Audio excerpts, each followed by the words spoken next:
Hello guys, இந்த வீடியோல நெக்ரோமான்சர் மேன்வாவோட 8வது எபிசோட எக்ஸ்பிளனேஷன் தான் பார்க்க போறோம். மத்த 7 எபிசோட எக்ஸ்பிளனேஷன் பார்க்காதவங்க லிங்க் டிஸ்கிரிப்ஷன்ல கொடுத்திருக்கேன். போய் செக் பண்ணி பாருங்க. அதுக்கப்புறம் யாராச்சும் இந்த வீடியோக்கு லைக் போடாம பார்த்துட்டீங்கன்னா மறக்காம லைக் போட்டு பாருங்க. அப்ப இந்த வீடியோ நிறைய பேர் ரெக்கமெண்ட் பண்ணோம். எனக்கு வீடியோ போறதுக்கு ஒரு மோட்டிவேஷன் இருக்கும். போன சாப்டர்ல நம்ம ஹீரோ இருந்துட்டு அந்த பேரன் எதுக்காக அதை பண்ணாரு அப்படின்னு பார்த்திருப்பான். போர்ஷன் எக்ஸாம்லயுமே இருந்துட்டு பாஸ் ஆயிருப்பான். அதுக்கப்புறம் ஒரு சேலஞ்சுமே எடுத்திருந்திருப்பான். அதுக்கப்புறம் என்ன நடந்துச்சு அப்படின்ட்டு இந்த வீடியோல பார்க்கலாம்.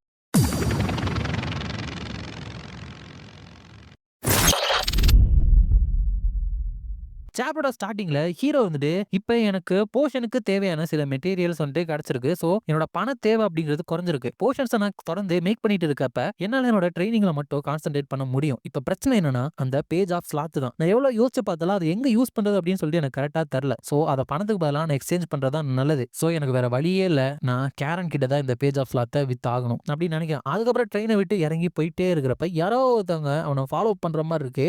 ஹீரோ வந்துட்டு திரும்பி பாக்குறப்ப அந்த இடத்துல யாரும் இல்லாத மாதிரி இருக்கு. ஒருவேளை என்னோட கற்பனையோ அப்படின்னு நினைச்சு போயிட்டு இருக்கான். அந்த வேம்பயர் தான் ஹீரோவை ஃபாலோ பண்ணிட்டு இருக்கா. அதுக்கப்புறம் அந்த கேரனை போய் பாக்குறப்ப என்ன அகாடமில ரொம்ப ஃபேமஸான ஆளு கடைசியா நான் பார்க்க வந்துட்ட போல, இதான் நீ கண்டுபிடிச்ச போர்ஷனா அப்படிங்கிறப்ப ஹீரோ வந்துட்டு ஆமா என்னோட எக்ஸாமினேஷன் வந்துட்டு ஃபினிஷ் ஆன உடனே உங்கள்ட்ட வந்துட்டு இதை ரிப்போர்ட் பண்ணணும் அப்படின்னு இருந்தேன். அப்படிங்கிறப்ப கேரன் வந்துட்டு எனக்கு தெரியாம நீ இதெல்லாம் ரிசர்ச் பண்ணிருக்க, இப்போ ஒரு உண்மையான ஸ்டூடெண்ட் மாதிரி என்கிட்ட நடிச்சிட்டு இருக்கியா, என்ன பிளான் போட்டு இருக்க அப்படிங்கிறப்ப ஹீரோ வந்துட்டு நான் எதுவும் பிளான் பண்ணலையே அப்படிங்கிறப்ப சரி சரி வாய மூடிட்டு நம்ம 2 பேரும் அந்த இடத்துக்கு போலாம். என்னோட ஸ்டூடெண்ட்னா என்ன அப்படின்னு சொல்லிட்டு இப்போ உனக்கு நல்லா நான் பதிய வைக்கிறேன் அப்படிங்கிறப்ப ஹீரோன்ட்டு நான் சொல்லாம இதை பண்ணிட்டேன் அப்படிங்கனால என் மேல இவ்வளவு கிரட்ஜா இருக்கிறாரா, என்ன கேரக்டர் இது, இவர் இப்ப பேட் மூட்ல இருக்கிறதுனால என்னால அந்த டாபிக்குமே இருந்துட்டு இப்ப பேச முடியாது. அந்த வேம்பயர் கண்டிஷனை வந்துட்டு செக் பண்ணிட்டு அதுல சாட்டிஸ்ஃபை ஆகிக்க வேண்டியது அப்படின்னு சொல்லிட்டு உள்ள போயிட்டு இருந்தா அந்த வேம்பயர் தான் அங்க இருக்கிற எல்லாத்தையுமே உடச்சிட்டு தப்பிச்சிருச்சு. அதனால அந்த இடமே இருந்துட்டு எரிஞ்சு கிடக்கு. ஹீரோ வந்துட்டு பாக்குறப்ப அந்த வேம்பயரோட எவல்யூஷன் சக்சஸ் ஆயிருச்சு போல. பட் அவளை இனிமேல் பார்க்க முடியாதுன்னு நினைச்சா கவலையா தான் இருக்குது. அவ நைஸ் சாம்பிளா இருந்தா அப்படிங்கிறப்ப அந்த கேரன் இருந்துட்டு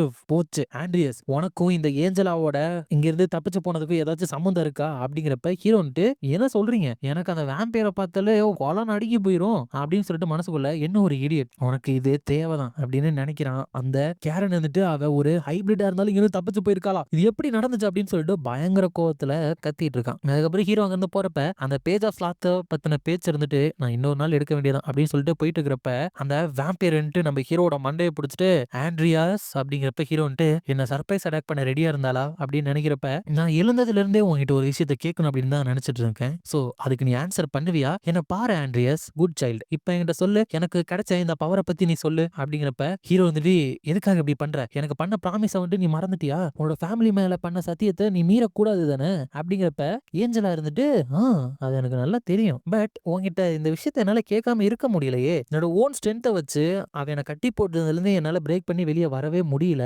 எவ்வளவு நான் ட்ரை பண்ணாலும். சோ நான் வந்துட்டு வேற வழியை வந்துட்டு யூஸ் பண்ணேன். அந்த வழி என்னன்னு தெரியுமா, நான் யூஸ் பண்ண அமேசிங் மெத்தட் எது தெரியுமா அப்படின்னு பேசிட்டே இருக்கிறப்பே ஹீரோ கிட்ட என்ன இது ஒரு வித்தியாசமான ஸ்மெல் இவங்கிட்ட இருந்து வருது, இது வந்துட்டு அந்த கிரேட் சின் ஆஃப் ஸ்லாத் மாதிரியே இருக்கே, ஃபைனலி நான் வந்துட்டு அது என்ன அப்படின்னு சொல்லிட்டு பார்த்துட்டேன், ஹவு இன்ட்ரெஸ்டிங் அப்படின்னு இருக்கிறப்ப ஹீரோ வந்துட்டு என்ன என்ன பேசிட்டு இருக்க அப்படிங்கிறப்ப டக்குனு ஹீரோட கழுத்தை பிடிச்சு அங்க மரத்துல வச்சு அடிச்சுட்டு உன்கிட்ட நான் கேட்கறதுக்கு நிறைய விஷயங்கள் இருக்குது, பட் இந்த பிளேஸ்ல என்ன பண்ணாலும் நிறைய பேர் பாத்துருவாங்க அப்படிங்கறதுனால இப்போதைக்கு நான் இருந்து கிளம்புறேன், சின்ஸ் நம்ம சீக்கிரமே திரும்பி மீட் பண்ணதா போறோம், அது வரைக்கும் இந்த பவரை வந்துட்டு நான் நல்ல விதமா பயன்படுத்துறேன், நீ எனக்கு ஹெல்ப் பண்ணதுனால எனக்கு வந்துட்டு உனக்கு நன்றி சொல்லாம இருக்கவே முடியல அப்படிங்கிறப்ப ஹீரோ வந்துட்டு என்னது இது, இவங்க எப்படி இவ்வளவு ஸ்ட்ரென்த் கிடைச்சது அப்படின்னு நினைக்கிறப்ப அவர் வந்துட்டு கவலைப்படாத, நான் வந்துட்டு உன்னை கொடுமையெல்லாம் படுத்த மாட்டேன், ஏன்னா நீ வந்துட்டு என்னோட விதிக்கப்பட்ட பார்ட்னர் தானே அப்படிங்கிற மாதிரி ஏதோ ஒண்ணு சொல்றா. அதோட இந்த சாப்டர் இருந்துட்டு முடியுது.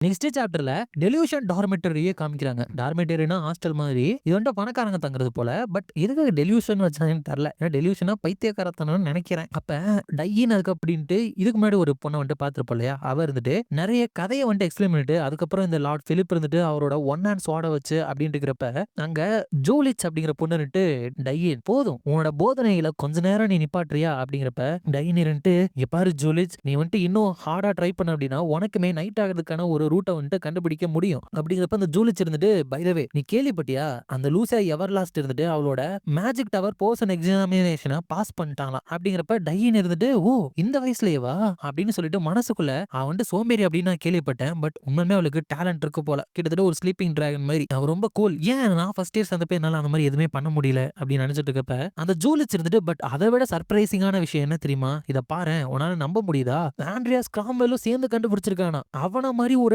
டேலண்டே இல்லாதவன் இந்த ஒரு போர்ஷனை கண்டுபிடிக்கிறதுக்கு ஹெல்ப் பண்ணியிருக்கானா. ஃபர்ஸ்ட் இதை நான் கேள்விப்பட்டப்ப நானுமே இதை பொய்ன்னு தான் நினைச்சேன். அப்படிங்கிறப்ப டையின்னு இருந்துட்டு அவனோட ஃபேமிலி இருந்துட்டு வீழ்ந்து போனதுக்கு அப்புறம் அவன் எப்ப பார்த்தாலும் அவனோட சூழ்நிலையும் டேலண்ட்டையும் இருந்துட்டு குறை சொல்லிக்கிட்டு நீ என்ன பெருசா சாதிச்சிட்ட அப்படின்னு சொல்லிட்டு என்னை பார்த்து கேட்டுக்கிட்டே இருப்பான். அந்த மாதிரி ஒரு கேவலமானவன் உண்மையிலுமே இப்ப சேஞ்ச் ஆயிட்டானா இதை வந்துட்டு நானே கன்ஃபார்ம் பண்ணிக்கணும் அப்படின்னு சொல்லிட்டு அங்க இருந்து எந்திரிக்கா. பாத்தீங்கன்னா இவள்கிட்ட ஒரு கழுகு இருக்கு. சோ ஏற்கனவே சொன்ன மாதிரி அந்த டவர் மாஸ்டரோட பொண்ணா தான் இருக்கணும். அதுக்கப்புறம் ஹீரோ கிளாஸ் அட்டன் பண்ணவும் போறான். லூசியா இருந்துட்டு சீனியர் எதுக்காக இவ்வளோ துணி போட்டிருக்கீங்க அப்படிங்கிறப்ப ஹீரோ வந்துட்டு எனக்கு உடம்பு சரியில்லை அப்படிங்கிறப்ப சரி அப்புறம் ரெஸ்ட் எடுக்காம இங்கே எதுக்கு வந்தீங்க அப்படிங்கிறப்ப ஹீரோ வந்துட்டு நான் கிராஜுவேட் ஆகணும்னா எனக்கு தேவையான அளவு அட்டண்டன்ஸ் இருக்கணும் அப்படின்னு சொல்லிட்டு மனசுக்குள்ள லாஸ்ட் நைட் அந்த நடந்த விஷயத்தினால என்னோட கழுத்துல ஒரு பெரிய தழும்பு இருக்கு, அதை வந்துட்டு மத்தவங்க யாருமே பார்க்க கூடாது. அவன் வந்துட்டு ஏதோ ஒரு விதிக்கப்பட்ட பார்ட்னர், அதுக்கப்புறம் ஏதோ ஒரு ஸ்மெல் அப்படின்ற விஷயத்தெல்லாம் சொன்னான். அவ எதை பத்தி பேசிட்டு இருக்கா, அதுக்கப்புறம் திடீர்னு என்னோட கழுத்தை கடிச்சிட்டு மறைஞ்சு போயிட்டா அப்படின்னு நினைச்சிட்டு இருக்கப்ப அங்க வந்த அந்த ஹெர்பல் பத்தின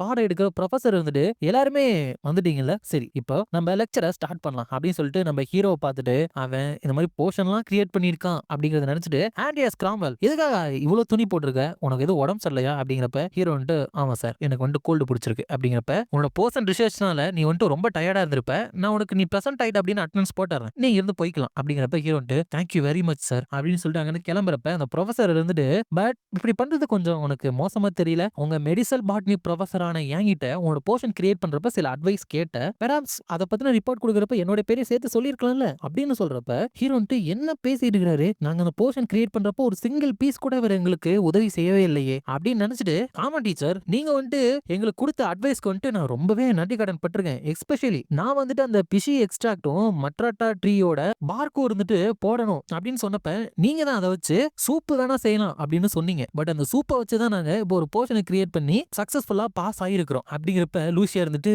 பரவாயில்லையே சீனியர் சண்டையெல்லாம் இழுக்கிறாரு போல அப்படின்னு நினைக்கிறப்ப அந்த ப்ரொஃபசர் நீ வந்துட்டு கொஞ்சம் பவுண்டரியை கடந்து பேசுற அப்படிங்கிறப்ப ஹீரோ எனக்கு உடம்பு சரியில்ல அதனால நான் இங்க இருந்து போறேன் அப்படிங்கிறப்ப அந்த ப்ரொஃபசர் ஆண்ட்ரியாஸ் காம்பல் அங்கேயே நில்லு அப்படின்னு கத்துறப்ப ஹீரோ நான் வெறும் பொடியனா இருக்கிறப்ப எல்லாருமே என்ன இன்சல்ட் பண்ணாங்க, இப்ப திடீர்னு என் கூட ஃப்ரெண்ட் ஆகலாம் அப்படின்னு பாக்குறாங்களா, ஜஸ்ட் ஷட் அப், எனக்கு வந்துட்டு அட்டெண்டன்ஸ் வேணும்னா நான் வேற கிளாஸ்க்கு கூட போய் எடுத்துக்குவேன் நான் அப்படின்ட்டு போறப்ப எவ்வளவு நேரத்துக்கு என்ன நீ இக்னோர் பண்ணிட்டு இருக்கிற போற ஆண்ட்ரியாஸ் காம்பல் அப்படிங்கிறப்ப லூசியா இருந்துட்டு ப்ரொஃபசர் அவரு கூட சேர்ந்து கோ கிரியேட் நான் தான் பண்ணேன் இந்த ஒரு போர்ஷனை, சோ அவருக்கு பதிலா நான் வந்துட்டு இதை எக்ஸ்பிளைன் பண்றேன்ல, நாங்க வந்துட்டு மேஜிக் போர்ஷனை எப்படி தயாரிக்கணும் அப்படிங்கிற பேசிக்ஸ் வந்துட்டு உங்களோட கிளாஸ்ல கத்துக்கிட்டோம் தான், அதுக்கப்புறம் அந்த அடிப்படையான விஷயங்களை பிராக்டிகலா யூஸ் பண்ணி தான் நாங்க அந்த போர்ஷனை வந்துட்டு கிரியேட் பண்ணோம். சோ முடிவு என்னன்னா யாரோட உதவியுமே இல்லாம நாங்க 2 பேரும் மட்டும் தனியா ரிசர்ச் பண்றது அப்படிங்கிறது எங்களுக்கு ரொம்பவே உதவி பண்ணுச்சு. ஐ மீன் ஒரு மெஜிஷியனா இதான என்னோட டியூட்டி அப்படிங்கிறப்ப அவரு வந்துட்டு தட்ஸ் ரைட் அப்படிங்கிறப்ப ஹீரோ ப்ரொஃபசர் வாபன் இருந்துட்டு லூசியா பேசுற வார்த்தையினால ஓவர்வெல்ம் ஆகுறாரா அப்படின்னு நினைக்கிறப்ப